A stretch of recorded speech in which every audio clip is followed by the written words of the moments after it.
तो जीरो से स्टार्ट होकर जो संख्या धनात्मक की ओर अनंत तक, धनात्मक बोलते हैं पॉजिटिव, और जो संख्या ऋणात्मक की ओर अनंत तक जाती है उसे कहते हैं पूर्णांक। ओके, अंडरस्टूड, मैंने आपको बता दिया और आप लोगों ने समझ भी लिया, बढ़िया है।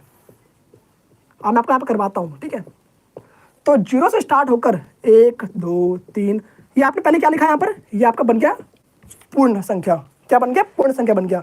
जो संख्या जीरो से स्टार्ट होकर अनंत तक जाती है उसे कहते हैं पूर्ण संख्या। अब यहाँ पर आप लोग एक काम करो, नेगेटिव वाली संख्या लिख लो भाई। नेगेटिव बोले तो -1, -2, -3, -4 and that that that that, इस तरीके से, ठीक है।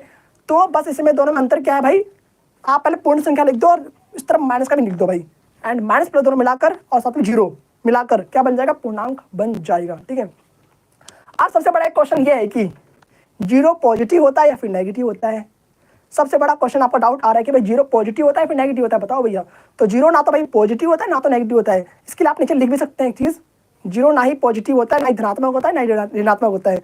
धनात्मक क्या होता है पता है ना भाई, जितने भी हिंदी वाले देख रहे हैं वो समझ गए होंगे, और जितने अंग्रेजी वाले देख रहे हैं भाई ना, उनको थोड़ा सा ऊपर से जा रहा होगा भाई, धनात्मक क्या होता है भैया मुझे पता नहीं, ऋणात्मक क्या होता है भैया मुझे पता ही नहीं। ऋणात्मक होता है नेगेटिव, ठीक है। चलिए, ये था बेसिक चीज। एंड अब देखते हैं भाई परिमेय संख्या के ऊपर आते हैं। तो मैंने आपको बेसिक समझा दिया है, अब परिमेय संख्या के ऊपर आते हैं। परिमेय संख्या क्या होती है उसके बारे में बात करते हैं। फटाफट से उतार लो भाई, 30 सेकंड दे रहा हूं आप लोगों को, एंड इस बीच आप लोगों को अपने डाउट्स पूछने हैं, ठीक है।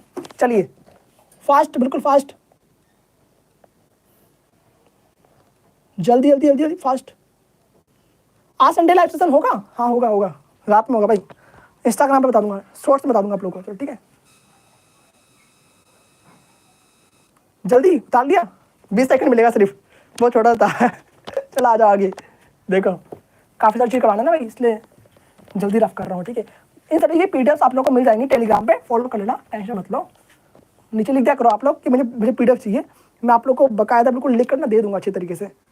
जरूरत नहीं है वैसे, आप लोग पोस्ट करके बाद में उतार सकते हैं भाई, ये वीडियो से बताएगी बाद में, ठीक है। चलिए बात करते हैं परिमेय संख्या की। मेन तो भाई समझो यार, समझो अभी परिमेय संख्या क्या होता है, अब इसके बारे में बात करने वाले हैं। परिमेय संख्या सबसे इंपॉर्टेंट है आपके चैप्टर नंबर फर्स्ट के लिए, बिकॉज परिमेय संख्या की ही बात इस चैप्टर में होने वाली है। वीडियो क्वालिटी प्रॉपर आ रही ना? कहीं भी कोई दिक्कत लगे तो भाई बता देना आप लोग, बिकॉज मेरा वहाँ पर ध्यान जाता नहीं भाई आप लोग की चैट्स पर, एंड मैं यहाँ पर सिर्फ कैमरे पर देखता हूँ, ध्यान देता हूँ, ठीक है। तो मुझे पता नहीं आता भाई वहाँ पर क्या कुछ हो रहा है, कितने लोग जुड़ रहे हैं, कितने आप लोग कैसे डाउट देख रहे हैं मुझे। चलिए बढ़िया आ रहा है वीडियो क्वालिटी, कोई दिक्कत नहीं, बहुत ही बढ़िया।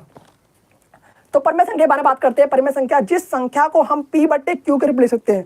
डेफिनेशन बोलना आप लिख लो भाई, ठीक है। इसकी वीडियो आप लोगों को नीचे मिल जाएगी लिंक में, जाकर देख लेना भाई, वहाँ पर डेफिनेशन में लिखवा रखा है। तो जिस संख्या को हम P/Q के रूप में लिख सकते हैं उसे कहते हैं परिमेय संख्या। बट यहाँ पर एक ट्विस्ट है। ट्विस्ट क्या है भैया जी? तो ट्विस्ट ये है कि P और Q आपका पूर्णांक होना चाहिए। देखो पूर्णांक का जिक्र यहाँ पर आ गया ना, इसलिए मैंने कहा था बच्चों को पूर्णांक नहीं पता होगा वो कैसे करते भाई। अगर मैं सिंपली यहाँ पर आ जाता भाई तो आप लोग सोचते भाई पूर्णांक होता क्या भैया, पहले पूर्णांक तो बताओ यार, पूर्णांक क्या होता है। बल्कि पूर्णांक आप लोगों ने क्लास 8 में पढ़ लिया है, क्लास 7 में पढ़ लिया भाई, बहुत छोटी चीज़ है पूर्णांक। तो ये मैं क्लास 7 वाले बच्चों को कराता हूँ पूर्णांक, पूर्ण संख्या, प्राकृतिक संख्या क्लास 6 वाले बच्चों को कराता हूँ मैं, आप तो क्लास 9।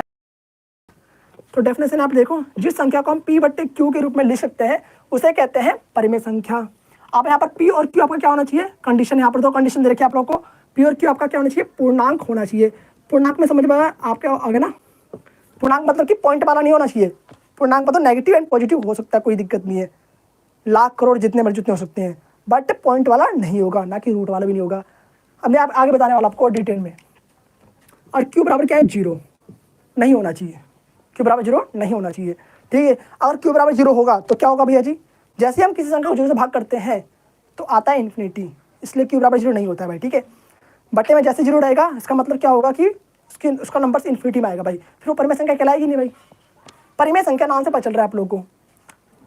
अब एक और चीज बात करते हैं, सबसे बड़ी चीज, इसका अपोजिट अपरिमेय संख्या, जस्ट इसका अपोजिट है अपरिमेय संख्या। इसके एग्जांपल से बताने वाला हूँ, टेंशन मत लो, तो सब्र रखो, सब पता चलेगा भाई इस वीडियो में। अपरिमेय संख्या क्या होती है? देखो अपरिमेय संख्या भाई जिसे हम P/Q के रूप में नहीं लिख सकते हैं, सिंपल सी बात है, इसका अपोजिट। एंड यहाँ पर P और Q पूर्णांक नहीं होगा, सिंपल सी बात है, पूर्णांक नहीं होगा, सिंपल इतना यहाँ पर पूर्णांक नहीं होगा, ठीक है, समझ जाना इससे आप लोग, पूर्णांक नहीं होगा। और Q बराबर यहाँ पर 0 हो सकता है, जस्ट का अपोजिट, जस्ट अपोजिट। परिमेय संख्या अपरिमेय संख्या अपोजिट है भाई, परिमेय के आगे आ लगा दिया, अपरिमेय संख्या बन गया। विलोम शब्द आपने उन्होंने पढ़ रखा होगा भाई, जस्ट अपोजिट है उसका, ओके। अब बात करते हैं एग्जाम्पल्स की, किसके एग्जाम्पल्स क्या होंगे उनके बारे में बात करने वाले हैं। तो इंपॉर्टेंट